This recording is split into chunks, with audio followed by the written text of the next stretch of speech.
Hola, en este video mi intención es explicar el método de solución para el siguiente ejercicio, que es un problema de valores en la frontera para la ecuación de calor.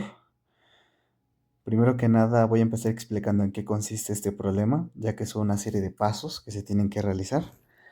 En primera instancia, el problema nos va a entregar lo que es la ecuación diferencial parcial de calor en una sola dimensión, seguido de los dominios para ambas variables, tanto para x como para t. En la segunda fila podemos observar las primeras condiciones en la frontera, que son para x, en donde se va a evaluar a x en 0 y a x en L para todo t. Me parece que también el símbolo que se está utilizando para definir para todo t o para toda variable es una especie de a invertida, seguido de la variable.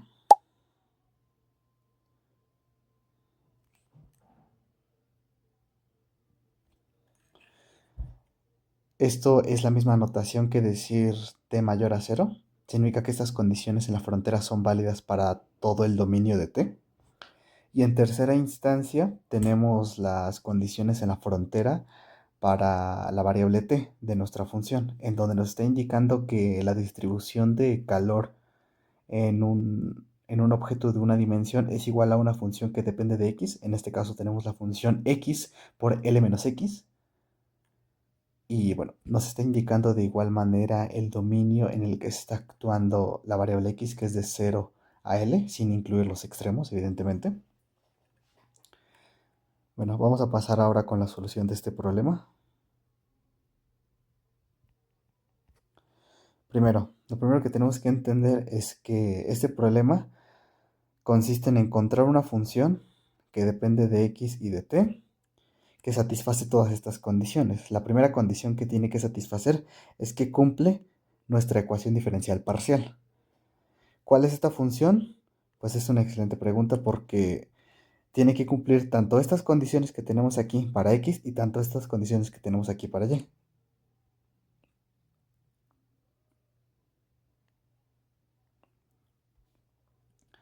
¿En qué consiste resolver este problema?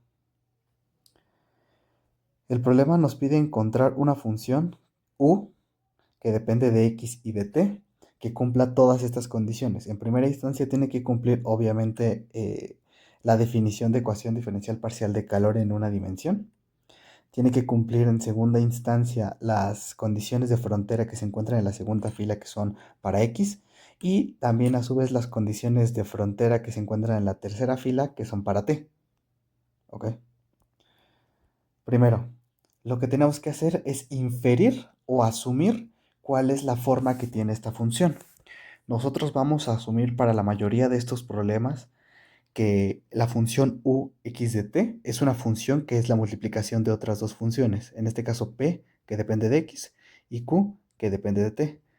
Repito, esta asunción lo vamos a hacer para casi todos los problemas de este tipo. Estamos asumiendo que la función ux de t es la multiplicación de dos funciones, una función p que depende de x y una función q que depende únicamente de t. Quisiera recalcar que las letras aquí no importan, p y q pues son indiferentes, son las que se acostumbran a usar. Y bueno, es importante tener en cuenta que estas respectivas, una vez que nosotros hacemos esta definición, tenemos que sustituir las respectivas derivadas que tiene esta función en las derivadas de nuestra ecuación de calor para poder llegar a la misma ecuación. ¿Qué quiero decir con esto? Aquí la ecuación de calor me está diciendo que tenemos la segunda derivada de u con respecto a x y la primera derivada de u con respecto a t. Derivadas parciales, evidentemente. Entonces vamos a sacar estas derivadas parciales de la conjetura que acabamos de hacer aquí. ¿Cómo? Pues la primera derivada parcial de u respecto de x, pues va a ser p' multiplicado por q. En este caso no es necesario poner de qué variable independiente depende cada función. Sin embargo, es importante que lo sepamos. Siempre p va a depender de x y siempre q es la que va a depender de t. Si queremos sacar la segunda derivada parcial de u respecto a x, pues hacemos lo mismo, sería p' multiplicada por q. Y lo mismo para la parcial con respecto a t. En este caso es derivada parcial de u respecto a t, y ahora sería p multiplicado por q'. ¿Por qué? Porque la derivada parcial es con respecto a t, y la función que depende de t es q. Entonces vamos a sustituir estas respectivas derivadas, que son las que nos pide nuestra ecuación diferencial parcial de calor. En este caso va a ser k, que es una constante de proporcionalidad de la ecuación, que la vamos a mantener hasta el final del ejercicio, por la segunda derivada parcial de u respecto de x. En este caso sería pb' por q, y igualado a p por q'. Ahora, de la misma manera en que nosotros hacíamos un despeje en álgebra básica, vamos a dejar todas las p de un lado y todas las q de otro lado. En este caso sería pb' sobre p igual a q' sobre kq. En este caso yo recomiendo poner la constante de proporcionalidad k en el lado de q. Esto para simplificar la solución del ejercicio. Más adelante se va a ver por qué. Independientemente de dónde se deje la constante k, tiene que dar exactamente el mismo resultado. Simplemente es por hacer más sencillo el ejercicio.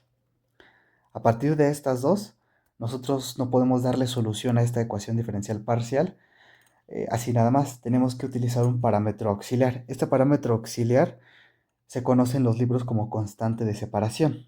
¿Por qué? Porque el método que estamos utilizando aquí es el paso número 1 de nuestro método de solución. El paso número 1 se llama separación de variables. Consiste únicamente en tomar nuestra pura ecuación diferencial parcial de calor y separar sus variables. ¿Cómo lo vamos a hacer? A través de una constante a la que vamos a llamar lambda. Va a ser la letra lambda. Y ahora, ¿qué sucede? Esto está bien así, pero sin embargo se recomienda poner aquí un signo negativo para llegar a una solución un poco más rápido. Sin embargo, tiene que dar exactamente la misma solución si se utiliza tanto menos lambda como lambda. Yo recomiendo hacerlo con menos lambda. Entonces lo que vamos a hacer es que ahora nosotros tenemos dos ecuaciones. Una ecuación que asocia P con lambda y otra ecuación que asocia Q con lambda. Así que esto lo vamos a dividir en dos partes. Vamos a tener P'B' sobre P igual a menos lambda. Y esto va a ser Q' sobre KQ igual a menos lambda. Que lo que hicimos fue separar esta ecuación diferencial parcial en dos ecuaciones diferenciales ordinarias con ayuda de esa constante que se llama constante de separación de variables. Lo que nos conviene ahora a nosotros es poner estas dos ecuaciones en su forma lineal. En este caso sería P'B' más lambda P igual con 0, Q' más lambda K por Q igual con 0. Estas que tenemos aquí son dos ecuaciones diferenciales ordinarias. Hay distintos métodos de solución para estas ecuaciones. Si es complicado visualizarlo, pues simplemente sería aquí, por ejemplo, la derivada de p respecto a x, segunda derivada de p respecto a x, más lambda p igual con 0, y la segunda sería derivada de q respecto a t, más lambda k por q igual con 0. Esta sería la forma, según la notación de Leibniz, para las ecuaciones diferenciales. Ahora, este es el primer paso y ya lo hemos completado. El segundo paso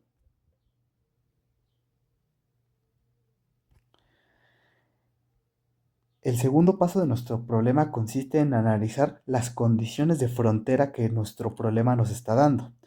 Como podemos ver, en nuestra primera fila tenemos una serie de parámetros que nos están indicando. Lo primero que nos está diciendo es que tenemos nuestra función evaluada en 0, t, nos va a dar 0.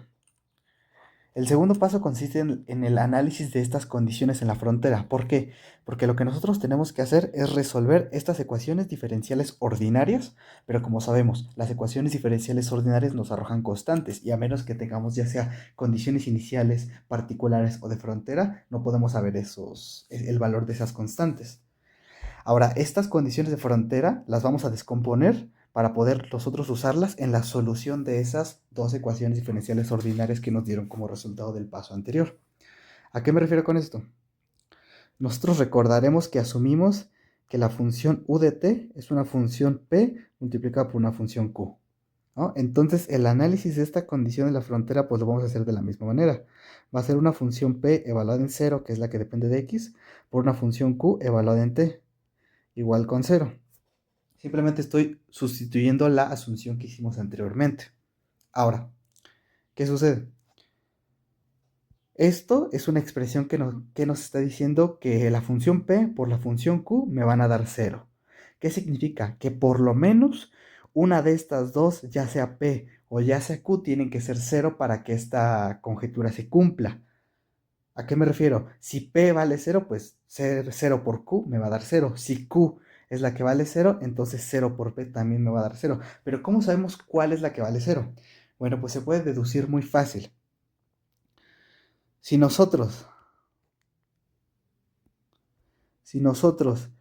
asumimos que q es la que vale 0, entonces directamente podemos sustituir q por x de u en x de t es igual a p por 0 y simplemente la solución de nuestro problema sería 0. La solución del problema general sería 0. Esto es una solución matemática válida, sin embargo no tiene ninguna representación de un fenómeno físico real, por lo tanto es una solución que no nos interesa. Así que por lo tanto podemos asumir que q forzosamente tiene que ser diferente de 0. ¿Estamos de acuerdo? Una vez que estamos de acuerdo en eso, si q forzosamente tiene que ser diferente de 0 y al menos una de estas dos funciones tiene que valer 0, entonces de aquí podemos inferir que forzosamente p de 0 es la que va a valer 0. Y esta es una condición de frontera que nosotros vamos a utilizar para poder resolver nuestras dos ecuaciones diferenciales ordinarias. También el problema nos está entregando otra condición de frontera que es u en L, t es igual a 0. Pues lo podemos hacer de la misma manera analógicamente. Tenemos P de L multiplicado por Q de T y esto va a valer 0. Lo mismo, Q de T no puede valer 0, ya lo asumimos. Entonces, por ende, P de L es la que tiene que valer 0. Así que ahora ya tenemos dos condiciones de frontera que nos van a ayudar a resolver nuestras ecuaciones diferenciales ordinarias. Ese es el análisis de nuestras condiciones. Y este análisis puede cambiar dependiendo del ejercicio. Es bastante común que cambien. Ahora vamos a pasar con el paso número 3. El paso 3 consiste en el análisis de cada uno de los casos para la constante de separación. ¿Qué sucede? Lambda es un parámetro. Nosotros no sabemos el valor de este parámetro. Entonces, si estamos trabajando en el campo de los números reales, lambda puede tener únicamente tres tipos de valores. Lambda puede ser igual a 0, lambda puede ser menor a 0 y lambda puede ser mayor a 0. Entonces lo que nosotros tenemos que hacer es resolver estas ecuaciones diferenciales con estas condiciones de frontera para cada uno de los casos. ¿Y qué es lo que estamos buscando? ¿Cuál es el fin de todo esto? Bueno, lo que queremos es una solución de estas ecuaciones diferenciales que no sea trivial. ¿Qué significa que la solución sea trivial? Que la solución me dé 0. Eso es lo que no queremos. Estamos buscando una solución real. Como ya vimos, la solución no puede ser 0 porque no me estaría dando ninguna representación de un fenómeno físico. Y recordemos que la ecuación diferencial parcial de calor es lo que intenta hacer, describir el comportamiento de la temperatura en un objeto que tiene una dimensión. Para este caso puede ser 2 y 3 dimensiones, pero en este caso solo estamos analizando una dimensión. Entonces, lo que yo recomiendo es hacer el análisis de los casos independientemente. Caso 1 va a ser cuando lambda es igual a 0. Entonces, ¿qué tenemos? Vamos a empezar por analizar primero nuestra ecuación diferencial ordinaria de P. En este caso es P' más lambda P igual con 0. Esta es una ecuación diferencial ordinaria que se resuelve por el método de coeficientes constantes, lo más recomendable. Lo puedes resolver por muchos otros métodos, pero pues es lo más rápido. En este caso, pues se entiende que para el fin de este video ustedes ya tienen que saber resolver ecuaciones diferenciales ordinarias. Sin embargo, voy a tratar de explicarlo de la manera más breve y concisa posible. Esta es una ecuación diferencial ordinaria que se resuelve por el método de coeficientes constantes. Recordemos que vamos a asumir la solución de este ejercicio como P igual a E a la mx, y que cada una de estas, analógicamente algebraico, tiene cada variable una representación. Para P es igual a 1, para P' es M, para P' es M cuadrada, para P tri' es M cúbica. ¿Ok? Entonces lo que vamos a hacer aplicar, es aplicar este método. En este caso sería M cuadrada más lambda por P, que vale 1, entonces no se coloca. Aquí vamos a empezar a asumir que lambda vale 0, que es la conjetura del caso 1. M cuadrada es igual a 0, y entonces tenemos dos soluciones. M1 es igual a 0 y M2 es igual a 0. A pesar de que sea la misma solución, tienen que ser 2 debido a que es una ecuación de segundo orden. Ahora, para el método de coeficientes constantes existen tres casos para representar las soluciones. Uno es raíces reales iguales, raíces reales distintas y complejos conjugados. En este caso son dos raíces reales iguales. La forma de representar esto es P de x, que sería básicamente la solución de nuestra ecuación diferencial, por una constante 1 por e elevado a la 0x, que es básicamente la exponencial elevado a la solución multiplicada por x, pero esto pues desaparece, más una constante 2 por Euler elevado a nuestra segunda solución multiplicado por x otra vez. Sin embargo, esto vuelve a desaparecer. Entonces, para evitar que se repitan los resultados, se va a multiplicar por x. Esto, reitero, esto es solución de ecuaciones diferenciales ordinarias, nada más. Entonces, esta es nuestra solución para la ecuación de P. Entonces, a partir de esta ecuación vamos a aplicar la primera condición en la frontera que obtuvimos, que era P de 0 igual con 0. Entonces, asumimos 0, constante 1, más constante 2 multiplicada por 0. Entonces, de aquí podemos inferir que C1 es igual a 0. Reescribimos otra vez nuestra ecuación diferencial ordinaria con las condiciones descubiertas y queda únicamente que C2 por X. Entonces falta saber ahora la siguiente constante. Vamos a utilizar la siguiente condición de frontera, que es P de L igual con 0. Entonces vamos a asumir 0, constante 2 multiplicado por L. Si de aquí despejamos a la constante 2, me da otra vez que la solución es 0. ¿Qué significa esto? Que la solución de nuestras dos constantes es 0, y por lo tanto la solución de nuestra ecuación diferencial va a ser igual a 0. ¿Qué quiere decir esto? Que esto es una solución trivial.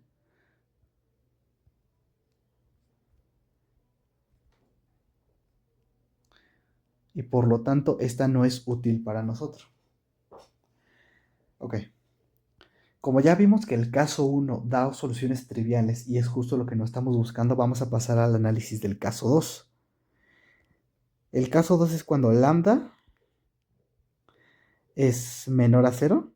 Para este caso, nosotros requerimos utilizar una variable adicional que va a ser alfa.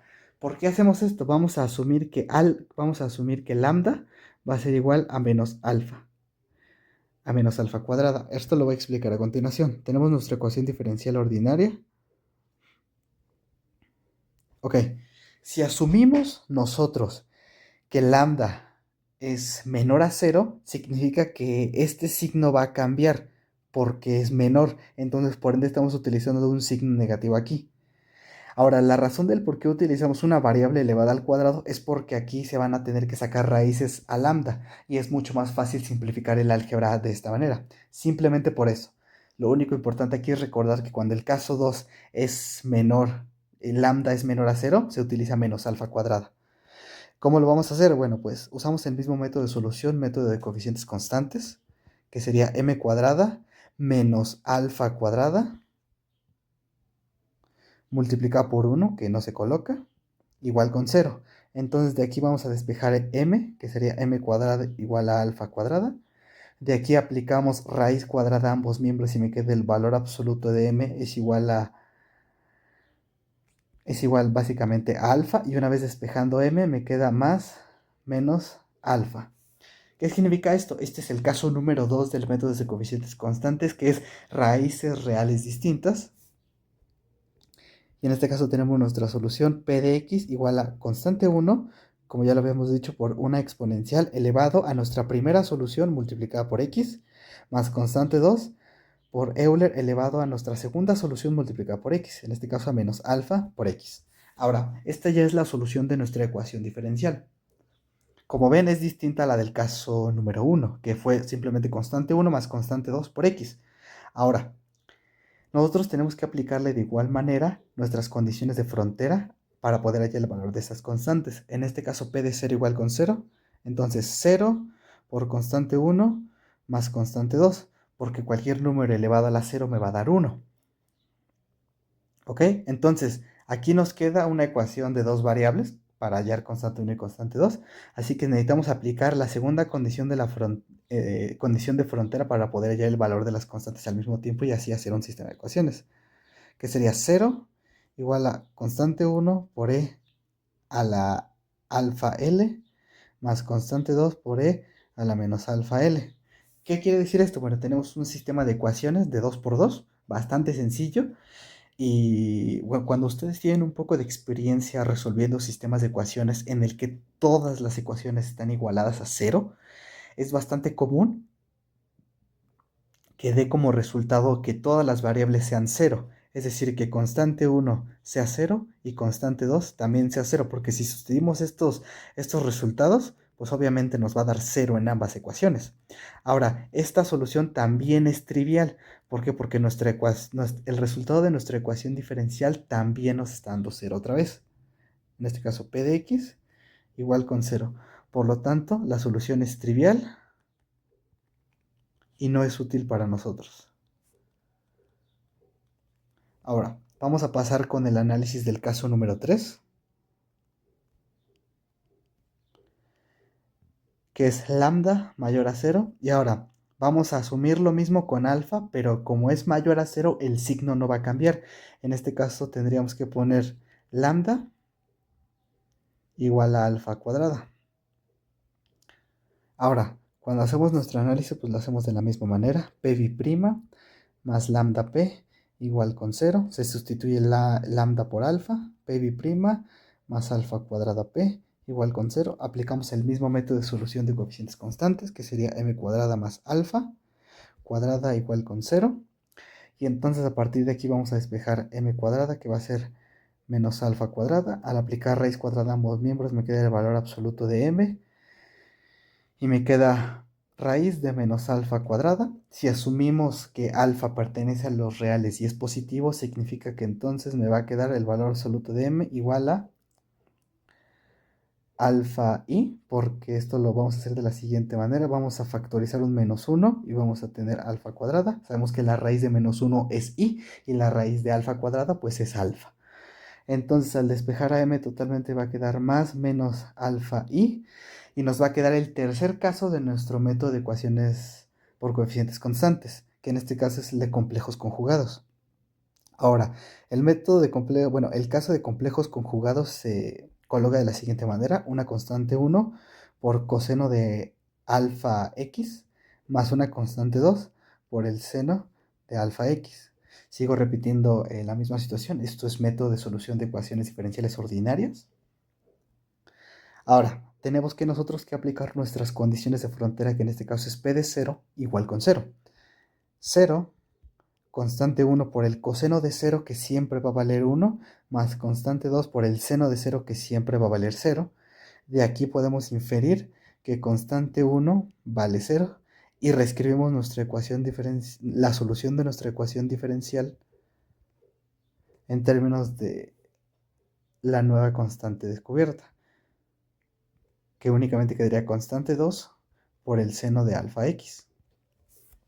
Ok, ahora nosotros tendríamos que aplicar nuestra siguiente condición de frontera, que es p de l igual con 0. 0 igual a constante 2 por el seno de alfa L. Ahora, ¿qué sucede? Nosotros no podemos simplemente despejar aquí a constante 2 y saber su valor, porque ya acabamos con todos los casos. ¿Qué significa?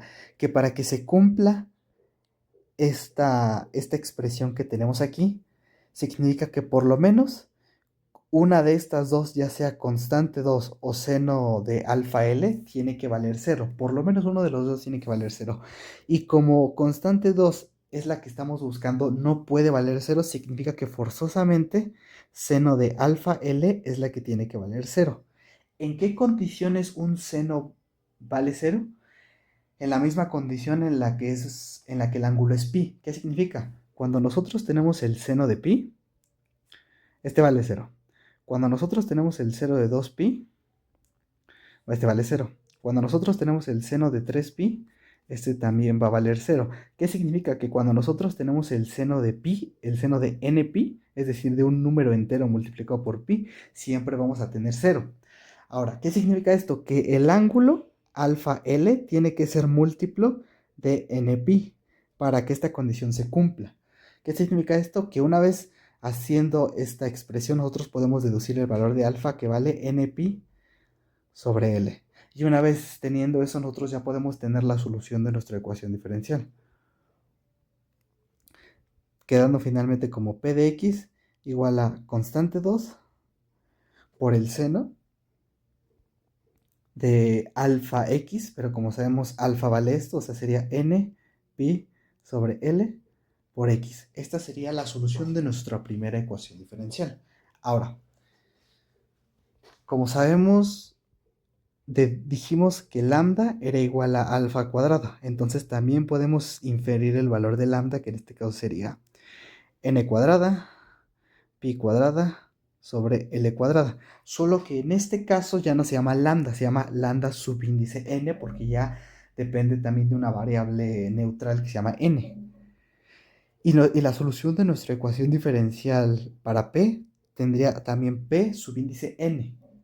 Esto es simplemente para denotar que añadimos un nuevo parámetro llamado n. Ahora, una vez que nosotros tenemos la solución de nuestra ecuación diferencial ordinaria número 1, que es la que corresponde a p, nosotros podemos pasar a resolver la ecuación diferencial número 2, que es p' más lambda k por q igual con 0. Una vez que nosotros tenemos la solución de nuestra ecuación diferencial número 1 ordinaria, que es la que corresponde a p, podemos pasar con la solución de la que corresponde a q. Esto ya sabiendo que el caso 3 es el que se cumple, ya que es la única que no nos dio soluciones triviales. Tenemos q' más lambda k por q igual con 0. Lo mismo, aplicamos el mismo método de coeficientes constantes, que en este caso sería m más lambda k igual con 0, asumiendo en vez de k en vez de lambda alfa cuadrada. Entonces podemos ver que tenemos una única solución para nuestro problema. Entonces la forma de expresarlo pues simplemente sería q, recordando que q depende de t, como constante 3, porque no podemos usar los mismos nombres, tenemos que seguir aumentando los subíndices para evitar que las constantes sean las mismas. Constante 3 por e a la menos alfa cuadrada k. ¿Ok? Esa sería nuestra solución. Así que entonces nosotros tenemos que aplicar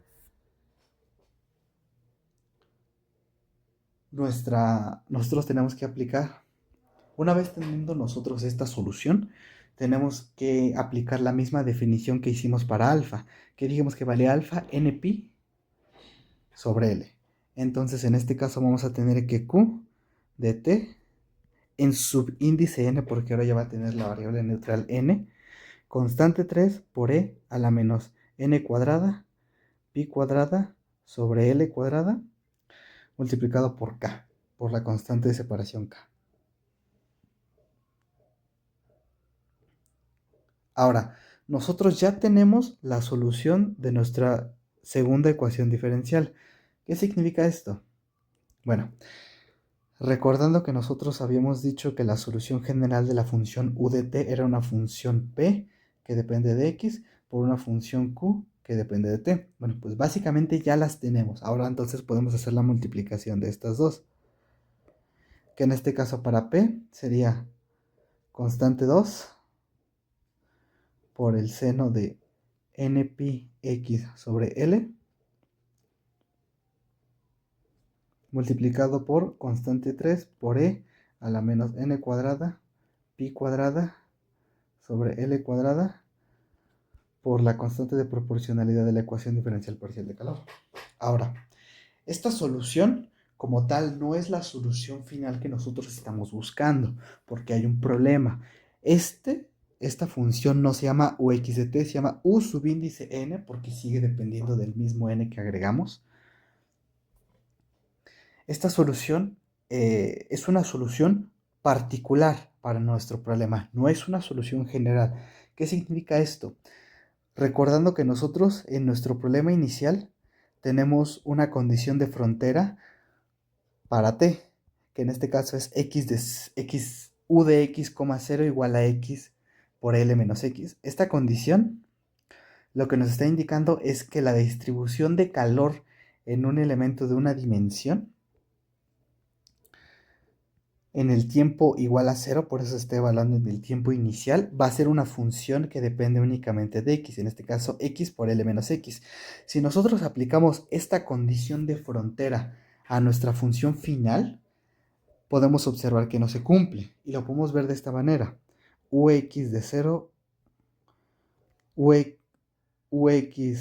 t, va a ser igual a constante 2 por el seno de npx sobre L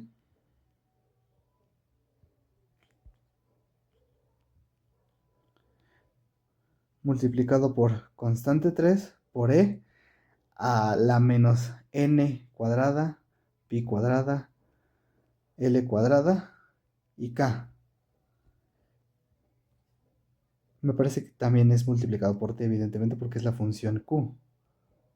Cuando nosotros tenemos esto y evaluamos en t igual a 0, este elemento desaparece porque todo número elevado a la 0 da 1.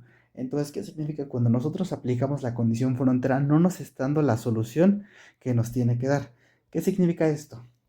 Bueno, que nosotros requerimos hacer una serie de pasos adicionales para que esto se cumpla. ¿Cómo lo vamos a hacer? Bueno, nosotros aquí vamos a aplicar el método de superposición. Vamos a asumir que necesitamos una serie de funciones infinitas para poder darle solución a este problema. ¿Cómo que soluciones infinitas? Te estarás preguntando. Bueno, lo que sucede es que estas soluciones son lineales. Significa que si nosotros tenemos una solución U1 y una solución U2 para este problema, ambas cumplen las condiciones. Sin embargo, que sean lineales significa también que U1 más U2 también es solución de este problema. Visto de otra manera, nosotros tenemos que hacer una suposición que hay una suma infinita de funciones que le dan solución a este problema. ¿Cómo lo vamos a hacer? De esta manera, planteando una sumatoria infinita que va desde n igual a 1 hasta infinito, donde tenemos nuestras funciones respectivamente, que es constante 2 por el seno de npx sobre L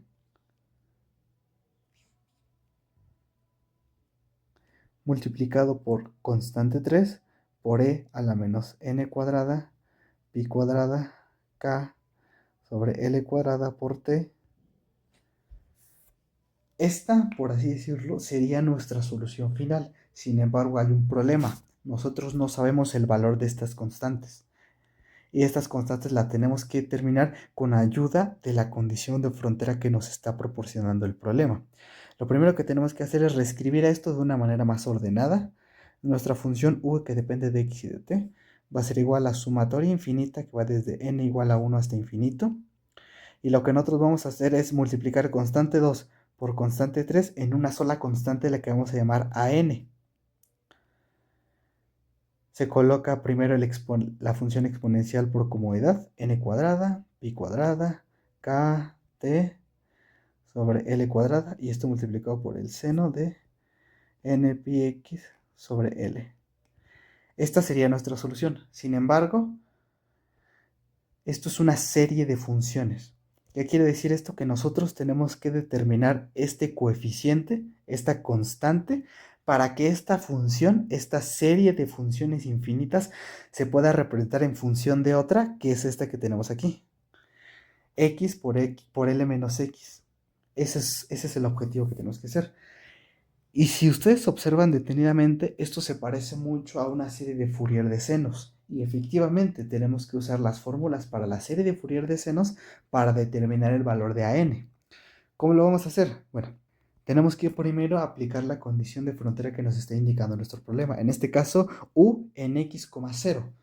Vamos a hacerlo de la siguiente manera, u en x, 0, una vez ya teniendo nuestra sumatoria infinita, desde n igual a 1, colocamos a n, y en este caso el término exponencial desaparecería, porque, o más bien se volvería 1 porque t, que vale 0, va a multiplicar a todo este coeficiente, que es n cuadrada menos n cuadrada, pi cuadrada k sobre l cuadrada, y lo va a hacer 0. Y Euler a la 0 va a dar 1. Entonces simplemente nos va a quedar en términos del seno, n pi x sobre l. Y ahora sí, ya le podemos dar solución a este problema porque ya se parece directamente a la serie de Fourier de senos. Ahora, ¿qué sucede? Que nosotros tenemos que representar esta función como x por L menos X. Ahora, esa es nuestra función f de x. Una vez que nosotros ya identificamos que el método para encontrar el coeficiente an es la serie de senos, pues vamos a proceder a la aplicación de sus fórmulas. La única fórmula que tiene la serie de senos sería 2 sobre p